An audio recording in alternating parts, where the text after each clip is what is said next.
ఈ మధ్య మన దేశం కొన్ని చాలా కీలకమైన నిర్ణయాలు తీసుకుంటోంది. అంతర్జాతీయంగా, దేశీయంగా ఈ నిర్ణయాలు మన భవిష్యత్తును ఎలా మార్చబోతున్నాయో ఈ విశ్లేషణలో లోతుగా పరిశీలిద్దాం. సరే, ఈరోజు మనం ఏమేం చూడబోతున్నామంటే, ముందుగా విదేశాంగ విధానంలో ఎదురైన ఒక పరీక్ష గురించి మాట్లాడుకుందాం. ఆ తర్వాత దేశీయ రాజకీయాల్లో గవర్నర్ల పాత్ర, అధికార క్రీడలు గురించి చర్చిద్దాం. ఇక మన జనాభా విషయంలో వస్తున్న ఒక ఆసక్తికరమైన మార్పుని, అలాగే ఇరాన్ రాజకీయ వ్యవస్థ గురించి క్లుప్తంగా తెలుసుకొని, చివరగా వీటన్నిటినీ కలిపి విశ్లేషిద్దాం. మొదటగా విదేశాంగ విధానం గురించి మాట్లాడుకుందాం. శ్రీలంక తీరంలో ఇటీవల జరిగిన ఒక సంఘటన రెండు దేశాల విదేశాంగ విధానాలను చాలా స్పష్టంగా బయటపెట్టింది. ఒక దేశం సంక్షోభంలో ఉన్నప్పుడు ఎలా స్పందిస్తుంది? ఈ ప్రశ్నే ఇటీవల జరిగిన ఒక నౌకాదళ సంఘటనను చూస్తే మన ముందుకొస్తుంది.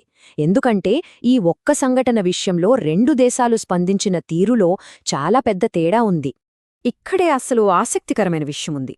ఒకే సంఘటనకు శ్రీలంక చాలా ధైర్యంగా స్పందించి నావికులను కాపాడింది. కాని భారతదేశం మాత్రం ఆశ్చర్యకరంగా మౌనంగా ఉండిపోయింది. ఇంకో విషయమేంటంటే, దాడికి గురైన ఆ ఇరాన్ నౌక అప్పుడు మన దేశానికి అతిథిగా ఉంది. అయినా సరే మన వైపు నుంచి ఎలాంటి అధికారిక స్పందన లేదు. శ్రీలంక అధ్యక్షుడు చాలా స్పష్టంగా చెప్పారు, ఇది మా మానవతా విధి అని. ఈ మాట వాళ్ల ధైర్యాన్ని, వాళ్ల దృఢమైన నిలకడను చూపిస్తోందని మూలకథనం విశ్లేషిస్తోంది. ఇదే రకమైన ఆచితూచి వైఖరి మనకు ఇంకో విషయంలోనూ కనిపిస్తుంది. ఇరాన్ సర్వోన్నత నాయకుడి మరణం విషయంలో. చూడండి, ఘటన జరిగింది ఫిబ్రవరి 28న. కాని మన విదేశాంగ కార్యదర్శి వాళ్ల రాయబార కార్యాలయానికి వెళ్ళింది 5 రోజుల తర్వాత. ఆ తర్వాత మార్చ్ 5న, అంటే దాదాపు వారం తర్వాత, మన ప్రధానమంత్రి గారు పరోక్షంగా స్పందించారు. ఈ ఆలస్యం కూడా భారతదేశం యొక్క జాగ్రత్తతో కూడిన వైఖరిని స్పష్టం చేస్తోంది. సరే, ఇప్పుడు విదేశీ వ్యవహారాల నుంచి దేశీయ రాజకీయాల వైపు వద్దాం. ఇక్కడ కూడా కొన్ని కీలకమైన నిర్ణయాలు, వ్యూహాలు చర్చనీయాంశమయ్యాయి. ఈ మధ్య జరిగిన ఒక రాజకీయ మార్పులో గవర్నర్ పదవి చాలా కీలకంగా మారింది. ఇది చాలా వ్యూహాత్మకంగా తీసుకున్న నిర్ణయమని, కేంద్ర రాష్ట్ర సంబంధాలపై ఇది తీవ్రమైన చర్చకు దారితీసిందని అంటున్నారు. ఈ మార్పులో అందరి దృష్టిని ఆకర్షించిన వ్యక్తి ఆర్ఎన్ రవి. ఆయనను తమిళనాడు నుంచి పశ్చిమ బెంగాల్కు బదిలీ చేయడం పెద్ద దుమారాన్ని రేపింది.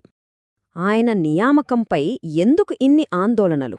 ఒకటి, ఆయనకు తమిళనాడులో రాష్ట్ర ప్రభుత్వంతో సరిగ్గా పడలేదని, పనులకు అడ్డు తగిలారని ఆరోపణలున్నాయి.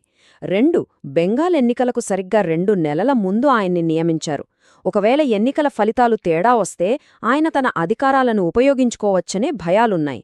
అన్నింటికన్నా ముఖ్యంగా ఆ రాష్ట్ర ముఖ్యమంత్రిని సంప్రదించకుండానే ఈ నియామకం జరిగిపోయింది. ఇది ఫెడరలిజం స్ఫూర్తికే విఘాతమని విశ్లేషణలో పేర్కొన్నారు. ఇక్కడే అసలు వివాదం మొదలవుతుంది. సర్కారియా కమిషన్ చాలా స్పష్టంగా చెప్పింది, గవర్నర్ను నియమించే ముందు ముఖ్యమంత్రిని సంప్రదించడం ఒక మంచి సంప్రదాయమని. కాని ఇక్కడ ఆ సంప్రదాయాన్ని పక్కన పెట్టడం కేంద్రం ఫెడరలిజం స్ఫూర్తిని దెబ్బతీస్తోందన్న వాదనకు బలం చేకూరుస్తోంది. ఇప్పుడు మనమొక ఆశ్చర్యకరమైన పాలసీ మార్పు గురించి మాట్లాడుకుందాం. ఒకప్పుడు జనాభా పెరుగుదల పెద్ద సమస్య అనుకున్నాం కదా. కాని ఒక రాష్ట్రం ఇప్పుడు దానికి పూర్తిగా వ్యతిరేక దిశలో ఆలోచిస్తోంది. 1.5 ఆంధ్రప్రదేశ్లో ప్రస్తుత సంతానోత్పత్తి రేటు ఇది. ఈ చిన్న నంబరే ఒక పెద్ద పాలసీ మార్పుకు కారణమైంది. ఇంతకీ ఏంటి దీని అర్థం? అంటే ఒక జనాభా తరతరాలుగా స్థిరంగా ఉండాలంటే ప్రతి మహిళకు సగటున 2.1 మంది పిల్లలు ఉండాలి. దీన్నే రీప్లేస్మెంట్ రేట్ అంటారు. కాని ఆంధ్రప్రదేశ్లో ఆ రేటు 1.5 మాత్రమే ఉంది. అంటే అవసరమైన దానికన్నా చాలా తక్కువ అన్నమాట. ఇది ఒక్క ఆంధ్రప్రదేశ్ సమస్య కాదు. తమిళనాడులో అయితే ఇది ఇంకా తక్కువగా 1.4 ఉంది. నిజానికి చాలా దక్షిణ రాష్ట్రాల్లో పరిస్థితి ఇలాగే ఉంది. ఇది భవిష్యత్తులో రాబోయే ఒక పెద్ద జనాభా మార్పుకు సంకేతం. సో ఈ సమస్యను ఎదుర్కోవడానికి ఆంధ్రప్రదేశ్ ప్రభుత్వం ఏం చేస్తోందంటే, 3వ బిడ్డకు ప్రోత్సాహకాలిస్తోంది. పుట్టినప్పుడు 25,000 రూపాయలు, 5 ఏళ్లపాటు నెలకు 1,000 రూపాయలు, 18 ఏళ్ల వరకు ఉచిత విద్య. ఇది నిజంగా చాలా పెద్ద, అనూహ్యమైన మార్పు కదా. మనం మొదట్లో మాట్లాడుకున్న అంతర్జాతీయ సంఘటనల్ని పూర్తిగా అర్థం చేసుకోవాలంటే ఇరాన్ రాజకీయ వ్యవస్థ గురించి కొంచెం తెలుసుకోవాలి. అది కొంచెం భిన్నంగా, సంక్లిష్టంగా ఉంటుంది. ఇరాన్లో 2 రకాల ప్రభుత్వాలు ఉంటాయి. ఒకటి మతపరమైన నాయకత్వం, ఇంకొకటి ప్రజాస్వామ్యబద్ధంగా ఎన్నుకున్న ప్రభుత్వం. కాని అంతిమ అధికారం మాత్రం ఒకరి చేతిలోనే ఉంటుంది.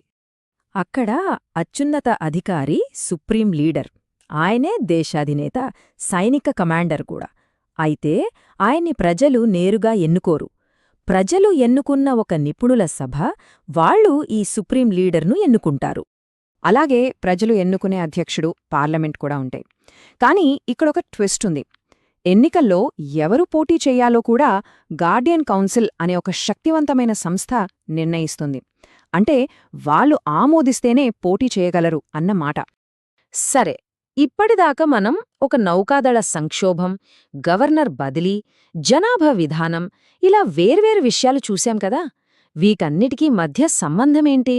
మూల విశ్లేషణ ప్రకారం ఇవన్నీ భారతదేశాన్ని ఒక కూడలిలో నిలబెట్టాయి. ప్రతి విషయంలోనూ మన ముందు 2 దారులున్నాయి. విదేశాంగ విధానంలో శ్రీలంకలా ధైర్యంగా ముందుకు వెళ్లడమా, లేక మనలా జాగ్రత్తగా వ్యవహరించడమా? దేశీయ రాజకీయాల్లో ఫెడరలిజమా, కేంద్ర నియంత్రణ? జనాభా విషయంలో పెరుగుదలను ప్రోత్సహించడమా, లేక క్షీణతను అంగీకరించడమా? మనం ఏ దారి ఎంచుకుంటే మన భవిష్యత్తు అలా ఉంటుంది. సో ఈ కూడలిలో నిలబడ్డ భారతదేశం ఏ దారిని ఎంచుకుంటోంది? వ్యూహాత్మకమైన జాగ్రత్తతో ముందుకు వెళ్తుందా, లేక ధైర్యంగా, నిర్ణయాత్మకంగా చర్యలు తీసుకుంటుందా, లేదా ఈ రెండింటి మధ్య ఒక కొత్త సమతుల్యతను సాధిస్తుందా? ఇది మనం ఆలోచించాల్సిన విషయం.